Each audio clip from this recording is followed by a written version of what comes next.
ارسلوها في سنابي تحت. يلا الحين خلونا نبدأ. أنا العنود، عمري 23 سنة، من سكان القرى. عندي 3 خوات كلهم كبار. كنا دايم نتجمع عند جدتي زمان ونسوي جمعات عند خالاتي. يعني حياتنا أصلا كانت دايم عبارة عن جمعات عائلية، بالذات ببيت جدتي. أنا خالاتي كثار مرة. تعالوا أكلمكم على الولد اللي أحبه وأتمنى يصير زوجي. اسمه قصي، ولد خالتي قصي. أوسم شاب شافت عيني، وسيم وجذاب وطيب جدا. عمره كان بذاك الوقت 17 سنة، وأنا كان عمري 9 سنوات. كنت صغيرة وقتها. ففي بيت جدتي إذا تجمعنا قصي للأسف ما يبادلني نفس الشعور. كان ما يلاحظ حبي له، بس يتجاهلني. لكن وقت السوالف واللعب عادي كان يلعب معي ويسولف، فكان يعتبرني زي أخته للأمانة. مع ذلك كنت أنبسط، فكنت مرة أنبسط منه. لكن عكس أخوه معاذ، كان عكسه تماما. يومه صغير وهو بس يتنمر علي ويسف فيني وفي شكلي ويسوي لي مشاكل مع بنات خالاتي، ويتنمر على ذي ويتهاوش على ذي ويمقلب هذه. كان مشاغب مرة وما يسمع الكلام، أذي بشكل مو طبيعي، مرة مشاغب. المهم هو عمره 11 سنة كان، فبس كان يسوي فيني مقالب ويفشلني قدام الكل. قصي كان بس يهاوش ويدافع عني ويضربه، بس ما يفيد معه. أنا كنت أحبه أكثر وأكثر. المهم أنا ومعاذ أعداء. مهم إننا أعداء ونكره بعض ولا نطيق بعض.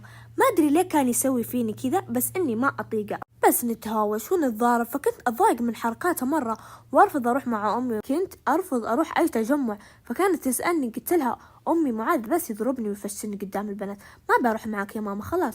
وأصيح. كنت جبانة وأخاف مرة، يعني صغير 8 سنوات.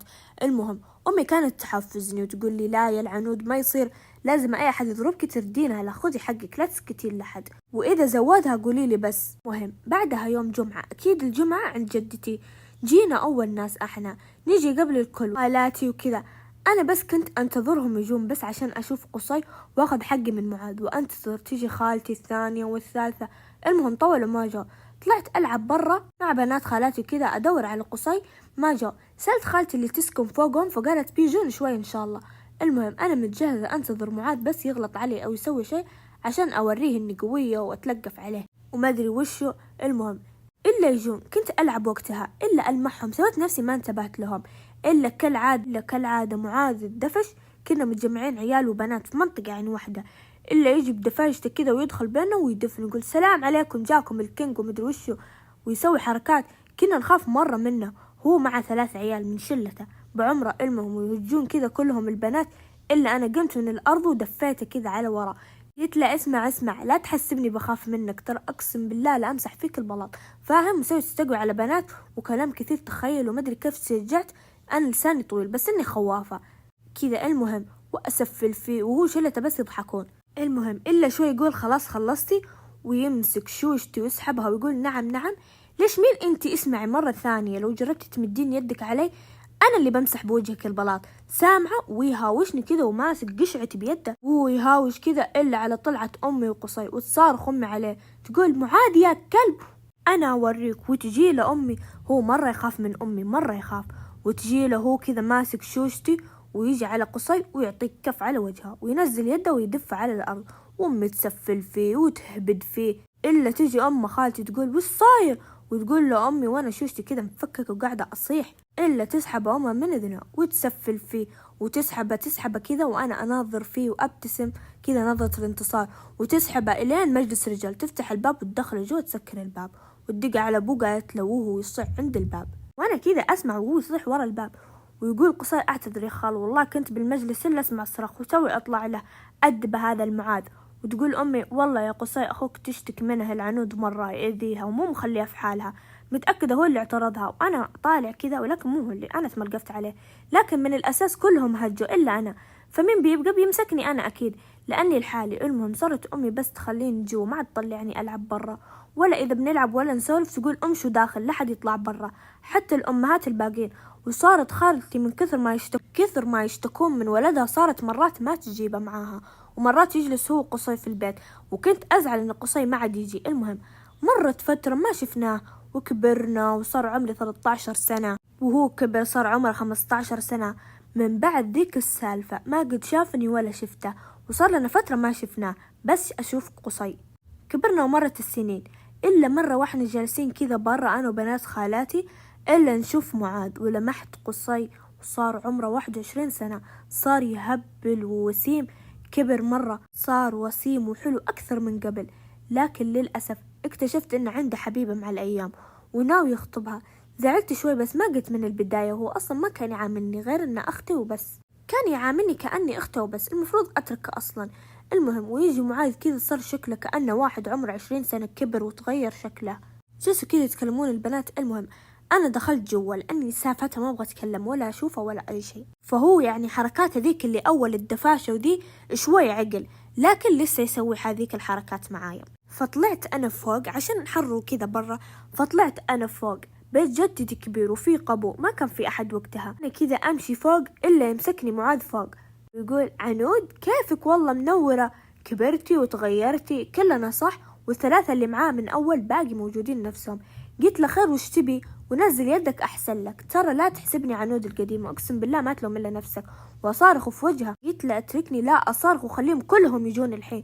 قال وش بتسوين، بتنادين أمك وقصي زي ذيك المرة ويضحكون. وقال لي تدرين وش صار زمان يوم كنا صغار، يوم اختفيت وما عاد طلعت إلا الحين، أمي ضربتني وقتها وحبستني بالبيت، وللحين أنا جاء أسوي فيكي نفس ما سوت فيني أمي بسبتك، وأخليكي هنا ولا حد يدري عنك وتموتين.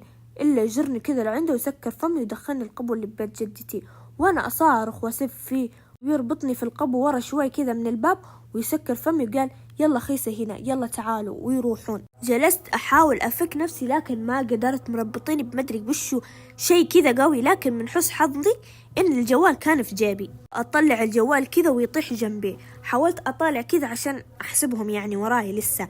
المهم وأدق كذا على أمي، ما أدري كيف دقيت، المهم أدق عليها ما ترد، إلا شوي كذا الجوال يبعد مني، كذا دفعت بالغلط وما عاد قدرت أحركه ولا ألمسه، يعني خلاص صار الجوال بعيد. وأنتظر في الحر، خلاص بموت، حر مرة مختنقة، وأنتظر شوي إلين ما تصير الساعة تقريبا في الليل، يعني خلاص الساعة 1 مدري 2، خلاص الكل بيروح، إلا أسمعهم برا ينادون عنود عنود يدورون عني. إلا أنا هنا خلاص جيت أخيرا أجل فرج، يا رب أحد يلقاني هنا، إن شاء الله حد يدخل بالغلط. المهم ويدورون. تخيلوا صارت الساعة 3 ولسه يدورون، أسمعهم برا يعني أصواتهم ويدورون وأنا خلاص مختنقة. المهم طولوا شوي ما عاد حسيت بنفسي، شفت الدنيا كذا ظلمت ودوخة، ما عاد شفت، خلاص اغمى علي. قمت شوي كذا إلا أنا في غرفة واحدة من البنات كذا على السرير، أمي جنبي قالت لي بسم الله العنود إيش صار، وش موديكي هناك؟ قلت لها والله يا يمه إنه معاذ. بعدين لا ما تسألين عني، معاذ حبسني في القبو يا ماما، جلس يقول لي أمي حبستني زمان وأنا جاي أسوي بك نفس الحركة وما أدري وشو، اختنقت بموت، مو قادرة أشرح لك يمه بس إنه معاذ، والله إنه معاذ. قالت والله إني كنت دارية. رجع ذا الولد ورجعت حركاته، إلا تجي جدتي تسأل جدتي وتقول لأمي كذا وكذا، إلا تجي خالتي هذه أم معاذ قالت لها اسمعي فلانة تمسكين ولدك ولا كيف، ترى معاذ هو السبب.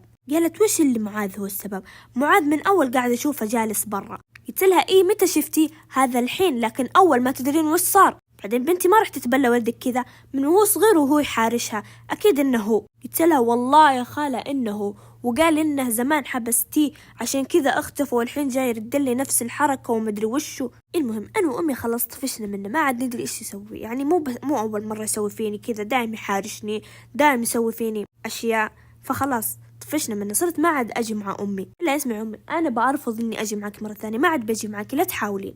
والله وفعلا مرت الأيام وأنا لي فترة منقطعة عنهم، يعني انقطعت أنا اللي ذحين أنا اللي انقطعت، ما عاد صرت لا أجيهم ولا شيء، أجيهم بعد ما يروحون، أجي أسلم على جدتي بين فترة وفترة وخلاص بعدها. المهم مرت السنين وتزوج قصي، وكنت فرحانة له، يعني ما عاد صار زي الشعور قبل، أني عارفة أنه عنده حبيبة وأصلا عارفة أنه بيتزوجها، فعشان كذا ما اهتميت للموضوع. جت فترة كذا قالت خالتي لأمي إيش رايك نسافر إحنا بس، خالتي هذه ما عندها إلا قصي ومعاذ، وأنا خواتي كلهم متزوجات، فأمي الحين ما عندها إلا أنا، أي مكان تطلع طلعني معاها، وخالتي الحين ما عندها إلا معاذ قصي وتزوج. فقالت والله فكرة حلوة بس وين نودي عيالنا، قلت عادي ناخذهم معانا يعني وين نوديهم. المهم والله وفعلا خططت أمي وخالتي الطلعة برا لنا إحنا الأربعة، المهم كان عمري بذاك الوقت 16 سنة ومعاذ كان عمره 17 سنة. المهم ويحددون للطلعة ذي وأنا متحمسة، ما كنت أدري أن معاذ معانا، ورتب أغراضي وأتجهز وكنت مرة متحمسة لأني لي فترة ما سافرت. أنا أصلا سفراتي برا قليل، فهذه ثاني سفرة لي تقريبا. أول سفرة سافرتها كانت إحنا العائلة، الحين بس سفرتي أنا وأمي وخالتي، يعني ما كنت حاسبة حساب معاذ أبدا، يعني ما جاء حتى على بالي أصلا. المهم وأتجهز كذا ونطلع مع خالتي، إلا أشوف معاذ قلت أوف يا ربي وش يبغى هذا. المهم أنا حسبته بس إنه يعني بيسوق فينا يودينا المطار وخلاص، ما حسبت حساب إنه بيجي معانا. المهم وننزل كذا المطار ونجلس، أنا أشوف أطلع شنط كثيرة وجاي معانا، إلا وأقول لأمي أمي معاذ معانا؟ قالت إيه وش بك؟ قلت ليه ما قلتي لي وش يبغى معونه؟ قالت اسكتي هو مع أمه جاي، يعني اطلع لي أنا وإنتي وهي ولدها، يعني إيش في الغلط في الموضوع؟ لا ماما تكفين بيخرب الطلعة أكيد، أنا ما بي معانا. جلست أهاوش أمي أقول لها ليه ما قلتي لي من البداية؟ يعني بيصير كل الطلعة حارشني، ما راح أخذ راحتي. قالت ما راح يسوي لك شي وأنا معاك، إيش فيك إنتي؟ قلت أوف يا ربي أوف يا ربي ليه كذا، يعني أنا الطلعة حقتي أنا. قلت من متى أن الطلعة حقتك إنتي؟ خالتك اللي جابت الفكرة وأنا معاها، يعني احمد ربك إني شلتك أقل شيء، ما خليتك عند واحدة من خواتك. أنا طالع له وكذا قلب عيوني وهو طالع له وقال يعني كل واحد مو طايق الثاني. المهم وأمي تقول وش ذي الحركات بس انتي وياه؟ لا يا أمي شوفي حركات شوفي كيف يسوي، وبس أستغفر وجالسة ويعني طالع في الناس كذا معطيتها ظهري وهو معطيني ظهره ويطالع في الناس. أمي وخالتي بس يطالعوا له بعض ويقولون ايش فيهم هذول مو صاحين بيفشلونا، ليتنا خليناهم متصدقين. قالت أمي إي والله. قلت لا أنا قالت لي أمي من زمان، يعني أنت ولدك إيش جايبه؟ أمي تقول لي بس يا عنود بس لا تنسين إن الطلعة طلعتهم. قلت والله اللي صادقة يما، يعني الحين كل الطلعة بيحارشني، خلينا ننزل الواقع شوي. قالت خالتي لا هو كبر ما عاد يسوي ذي الحركات. قال معاذ اللي يقول أحاشك وش أبغى فيكي، مرة معطي نفسك أمل يا أخي روحي بس، ونتهاوش قدام الناس وأمي بس تدق فيني وخالتي تدق بس في معاذ. خلاص تيجي وقت رحلتنا وخالتي وأمي خلونا غصب نشيل الشنط، تخيل الشنط كثيرة ومعاذ يشيل شنطته وشنطة أمه وأنا أشيل شنطتي وشنطة أمي، ما شالوا ولا شيء، خلوها كلها علينا، قالوا يلا شيلوا الشنط وامشوا قدامنا. وأنا خلاص ظهري انحت وأنا أشيل الشنطة وشنطة أمي ثقيلة وأنا شايلة نص البيت، يعني أنا شنطتين لحالي. المهم ونمشي وأنا بس أطالع لمعاذ وأقلب عيني وهو يطالع لي ويقلب عيني، يعني مو طايقين بعض. استغفر الله يا ربي، كانت أحسن طلعة خربها. ويقول المشكلة أن الطلعة طلعت أمي، قاعدة تتكلمين حتى في طلعة أمي، استغفر الله. بس أمي بس تقول خلاص أنتم خلاص لا تصير كل الطلعة كذا، ترى إحنا ما أخذناكم عشان طول الوقت تسوون دي الحركات، يلا مشوا. المهم ونمشي كذا ونطلع خلاص الطيارة. تخيلوا وش المصيبة، إن أنا وياه جنب بعض وأمي وخالتي جنب بعض، فقلت لا أمي تعالي جنبي، من جدك أنت بتحطينا جنبي، تعالي يوم. تخيلوا إني كنت بقوم القيامة. قلت خلاص ما بيصير شيء، خلاص معاذ روح جنب أمك وأنا بجي جنبها. قال بس يا خال أنا عجبني المكان، أنتوا اللي يروحوا هناك وخلي أمي تيجي هنا. قلت لا يا حبيبي وش اللي نجي هنا، هذا مكاني أنا، يعني خل أمي تيجي مكانك، يلا قوم عند أمك. المهم تيجي خالتي تقول خلاص انتم، وتسحب كذا معاذ تقول يلا امشي، ويروحون يجلسون في الجهة الثانية وأنا وأمي نجلس جنب بعض. المهم وتهاوشني أمي تقول لي وش هذه الحركات اللي تسوينها، فشلتينا قدام الناس، عادي وش فيها؟